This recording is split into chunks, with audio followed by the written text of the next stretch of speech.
La carta de Pablo a los Romanos es una de las cosas más extensas e importantes que fueron escritas por el hombre anteriormente conocido como Saulo de Tarso. Él fue un rabí judío que pertenecía a un grupo conocido como los fariseos. Él era apasionado y devoto de la Torá de Moisés y de las tradiciones de Israel, y veía a Jesús y a sus seguidores como una amenaza. Pero después tuvo un encuentro radical con el Jesús resucitado, quien lo comisionó como un apóstol, como un representante oficial al mundo de los no judíos, que en la Biblia se conoce como el pueblo gentil. Así que empezó a identificarse con su nombre romano, Pablo. Viajó alrededor del antiguo imperio romano contándole a la gente acerca de Jesús, el Rey resucitado. Y después, formando a los seguidores de Jesús en estas nuevas comunidades llamadas iglesias. Y Pablo ocasionalmente escribiría cartas a estas nuevas comunidades de Jesús para ayudarles a desarrollar su fe o para responder sus preguntas. Y una de esas cartas es el libro de Romanos. De hecho, este libro fue escrito bastante tarde en su carrera. Sabemos por el libro de Hechos que la iglesia en Roma ya había existido por algún tiempo y que estaba formada por seguidores de Jesús, tanto judíos como no judíos. Pero en algún momento el emperador romano Claudio había expulsado a todos los judíos de Roma. Y después de aproximadamente 5 años, a todos estos judíos, incluyendo a los judíos seguidores de Jesús, les fue permitido regresar. Y cuando regresaron, encontraron una iglesia que se había hecho muy no judía en costumbres y prácticas. Así que esto creó mucha tensión. Así que para los días de Pablo, la iglesia en Roma estaba dividida. La gente no se ponía de acuerdo acerca de cómo seguir a Jesús. Estaban debatiendo acerca de si los cristianos no judíos deberían celebrar el día de reposo, comer kosher o ser circuncidados. Así que Pablo escribió esta carta para lograr varias cosas. Él quería que esta iglesia dividida se unificara, y con fines prácticos, él esperaba que la iglesia en Roma pudiera convertirse en una base para extender su misión más hacia el occidente, hasta llegar a España. Así que estas circunstancias fueron las que motivaron a Pablo a escribir su explicación más completa del Evangelio, las buenas nuevas que él anunciaba acerca de la vida, muerte y resurrección de Jesús. La carta está diseñada para tener 4 movimientos principales, pero está unificada como una larga exploración del Evangelio. El Evangelio, dice Pablo, primero que nada revela la justicia de Dios, y luego también crea una nueva humanidad, la cual cumple una promesa de Dios a Israel. Así que este Evangelio es lo que unificará a la iglesia. En este video solo exploraremos las ideas de los capítulos 1 al 4. Así que Pablo empieza presentándose a sí mismo como un apóstol llamado por Dios para dar a conocer el Evangelio de Jesús, quien es el Mesías de Israel, que fue levantado de los muertos como el Hijo de Dios, Rey de las naciones. Y Jesús ahora llama a toda la humanidad a colocarse bajo su gobierno de amor.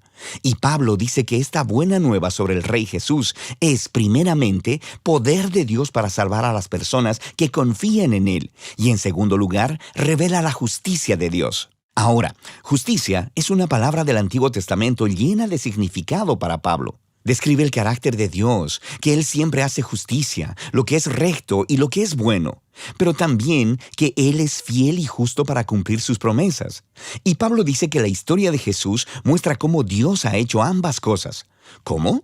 Bueno, primeramente hace un creativo recuento de los capítulos 3 al 11 del Génesis. Él muestra cómo todo el mundo gentil, todas las naciones, están atrapadas en una espiral de pecado y egoísmo. El corazón y la mente humana están quebrantados, dice Pablo. Le hemos dado la espalda a Dios para abrazar la idolatría, que quiere decir buscar significado en las cosas creadas y entregar nuestra lealtad a esas cosas y no a Dios. Esto resulta en una distorsión de nuestra humanidad y en comportamientos destructivos. Y lo que queda es una humanidad culpable delante de un Dios justo y recto. A lo que el pueblo de Israel podría decir, bueno, entonces es algo bueno que Dios escogiera a nuestro pueblo de entre las naciones. Él nos salvó de la esclavitud en Egipto, nos dio las leyes de la Torá y en ellas el día de reposo y el comer kosher y la circuncisión. Y todas estas leyes nos muestran la manera de vivir como el pueblo santo de Dios. Pero no tan rápido, dice Pablo. Él también les recuerda la historia de la Torá y del resto del Antiguo Testamento, el cual demuestra que Israel era tan pecaminoso, idólatra y moralmente quebrantado como el resto de la humanidad.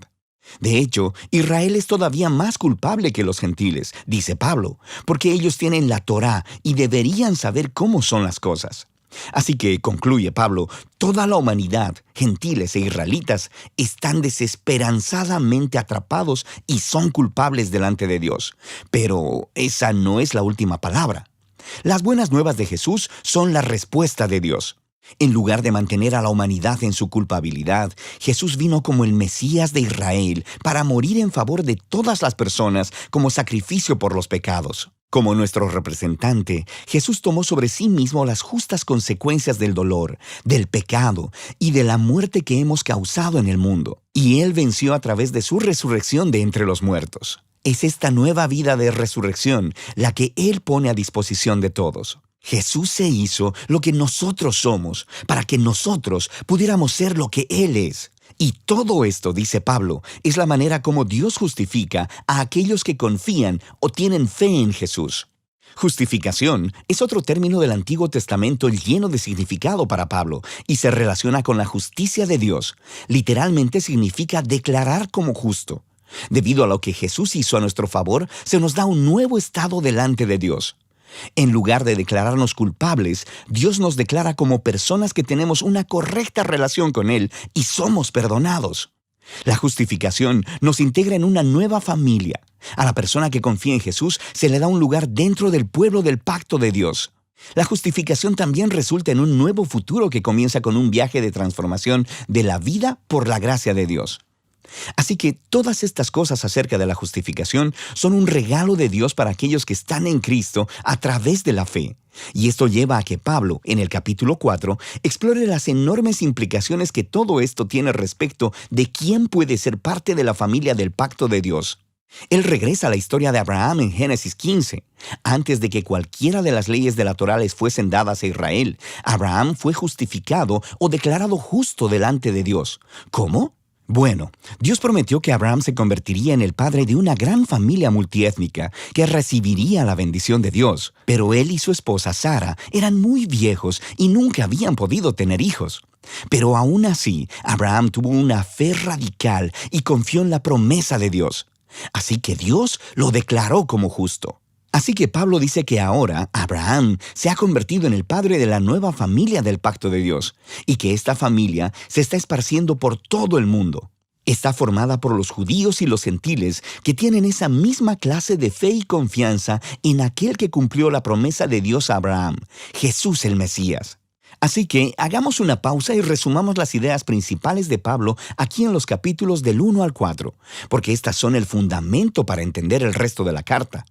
Toda la humanidad está sin esperanza, atrapada en pecado y necesita ser rescatada. Sin embargo, este rescate no sucederá porque ellos intenten obedecer las leyes de la Torá.